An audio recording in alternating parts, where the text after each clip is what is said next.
Hello friends, welcome to the health world. ఈరోజు ఈ video ద్వారా మనం పైల్స్ గురించి తెలుసుకుందాం. మనం పిడికిల్ని బిగించామనుకోండి, మన రక్తనాళాలు ఉబ్బుతాయి. అంటే రక్తనాళాల పైన ప్రెషర్ అనేది పడుతుంది. సో అదే విధంగా మనం మోషన్కి వెళ్ళేటప్పుడు మనం ఎప్పుడైతే కాన్స్టిపేషన్ ద్వారా సఫర్ అవుతున్నాం అనుకోండి, అప్పుడు మోషన్ రావడానికి మనము ముక్కామనుకోండి, అంటే ప్రెషర్ని ఎగ్జర్ట్ చేస్తాం యానస్ పైన. సో దానివల్ల ఏమవుతుంది అంటే అక్కడ స్కిన్ చుట్టూ ఉన్నటువంటి ఈ రక్తనాళాలు ఉబ్బడం అనేవి స్టార్ట్ అవుతాయి. సో అది కంటిన్యూస్గా ఓవర్ లాంగ్ పీరియడ్ ఉన్నట్లయితే అవి ఆ రక్తనాళాల పైన ప్రెషర్ ఎక్కువయ్యి అవి ఉబ్బిపోవడం అనేది సంభవిస్తూ ఉంటుంది. కొన్ని కేసెస్లో ఆ రక్తనాళాలు బాగా ఉబ్బి కాస్త పొడుగుగా సాగుతాయి. కొన్ని కేసెస్లో ఆ ఉబ్బినటువంటి రక్తనాళాలు చాలా సెన్సిటివ్గా ఉండడం వల్ల బ్లీడింగ్ అనేది కూడా జరుగుతూ ఉంటుంది. దీన్నే మనం పైల్స్ సమస్య అంటుంటాం. పైల్స్ని మనం రెండు రకాలుగా కేటగరైజ్ చేయొచ్చు. ఒకటి ఇంటర్నల్ హెమరాయిడ్స్, రెండవది ఎక్స్టర్నల్ హెమరాయిడ్స్. ఇంటర్నల్ హెమరాయిడ్స్ అనేది మన మల ప్రవేశ ద్వారం ఉంటుంది కదా, యానస్, దాని లోపల జరుగుతుంది. పెద్ద పేగు సమీపంలో ఉన్నటువంటి రక్తనాళాల పైన జరుగుతుంది. అక్కడ పెయిన్ ఎక్కువగా అబ్జర్వ్ చెయ్యం, కానీ బ్లీడింగ్ అనేది జరుగుతూ ఉంటుంది. ఇక రెండవది ఎక్స్టర్నల్ హెమరాయిడ్స్. అది మల ప్రవేశ ద్వారం ఉంటుంది కదండి, బయటికి రావడానికి యానస్ అంటారు కదా, దాని చుట్టూ ఉన్న స్కిన్ పైన ఉన్న రక్తనాళాల పైన జరుగుతుంది. అది చాలా పెయిన్ ఇస్తుంది. అంతేకాదు ఇరిటేషన్ని, ఇచ్చింగ్ని, ఒక రకమైనటువంటి బాధను కూడా క్రియేట్ చేస్తుంది. సో ఈ ప్రాబ్లం ఉన్న వాళ్ళు నడవడం కూడా కాస్త కష్టంగానే ఉంటుంది, కూర్చోవడం కూడా కష్టంగానే ఉంటుంది. అసలు ఈ పైల్స్ ఎందుకు వస్తాయి? అది ఒక రోజులో వచ్చే జబ్బు కాదండి. కాన్స్టిపేషన్ లాంగ్ టర్మ్లో ఉన్నట్లయితే, మనకు మలబద్ధకం చాలా కాలంగా మనలో ఉన్నట్లయితే అది పైల్స్ వ్యాధిగా కన్వర్ట్ అయ్యే ఛాన్సెస్ ఉంటుంది. మనం ఈ మోషన్కి వెళ్ళినప్పుడు ఎక్కువగా ముక్కడం అనేది జరుగుతూ ఉంటుందండి. అంటే ప్రెషర్ని ఎగ్జర్ట్ చేస్తున్నాం యానస్ పైన మోషన్ ఫ్రీగా అవ్వడానికి. అదే ప్రధానమైన కారణం అండి. మోషన్కి వెళ్ళిన తర్వాత మోషన్ సరిగా రాకపోవడం వల్ల ఎక్కువ టైం టాయిలెట్లో కూర్చోవడం అనేది కొంతమంది చేస్తుంటారు. ఈ ఎక్కువగా కూర్చోవడం వల్ల కూడా పైల్స్ అనేవి వచ్చేస్తుంటాయి.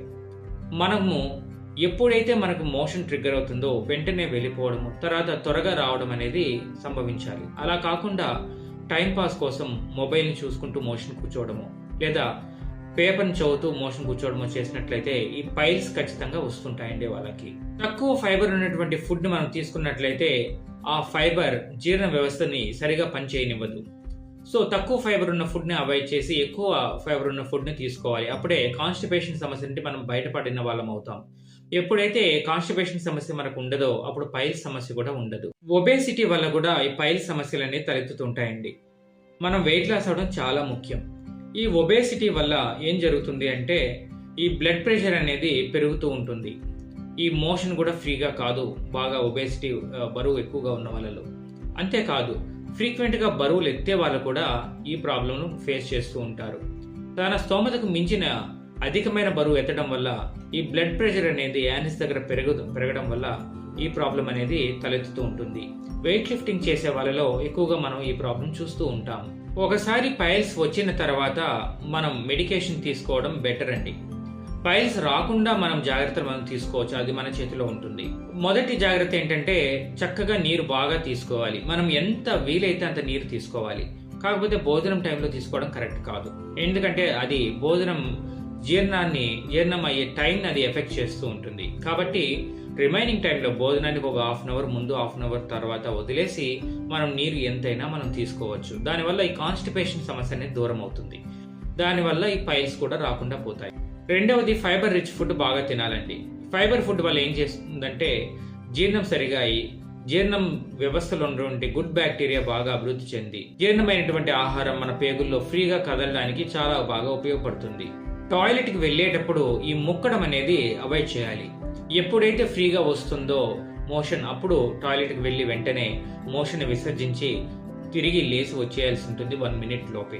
అంతకన్నా ఎక్కువగా కూర్చోవడం వల్ల ఏమవుతుందంటే ఆ ప్రెషర్ అనేది యానస్ పైన పడడం వల్ల పైల్స్ వచ్చే ఛాన్సెస్ చాలా పెరిగిపోతాయి. ఎక్కువ టైం మనం టాయిలెట్లో కూర్చోవడాన్ని కూడా అవాయిడ్ చేయాలి. పేపర్ చదువుతూనో, మొబైల్ చూసుకుంటూనో, లేదా స్మోకింగ్ చేస్తూనో ఎక్కువ మంది అలా టైంని స్పెండ్ చేస్తూ ఉంటారు టాయిలెట్లో. అది మంచి హ్యాబిట్ కాదు. దానివల్ల ఖచ్చితంగా పైల్స్ అనేవి వస్తూ ఉంటాయి. ఫిజికల్గా యాక్టివ్గా ఉండాలండి.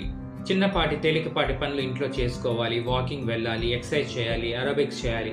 ఎప్పుడైతే మన బాడీలో మూమెంట్స్ ఉంటుందో అప్పుడు మన స్టమక్లో ఉన్న ఈ ఫుడ్ కూడా మూమెంట్కి గురవుతుంది. సో పేగుల్లో ఈ జీర్ణమైనటువంటి ఈ మల పదార్థం ఫ్రీగా మూవ్ అవ్వాలంటే మనం ఫిజికల్గా యాక్టివ్గా ఉండాల్సి ఉంటుంది.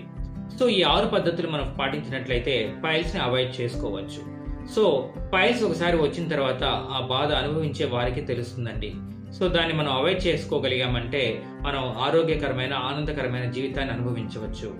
ఈ కంటెంట్ మీకు నచ్చినట్లయితే మన ఛానల్ని సబ్స్క్రైబ్ చేసుకోండి.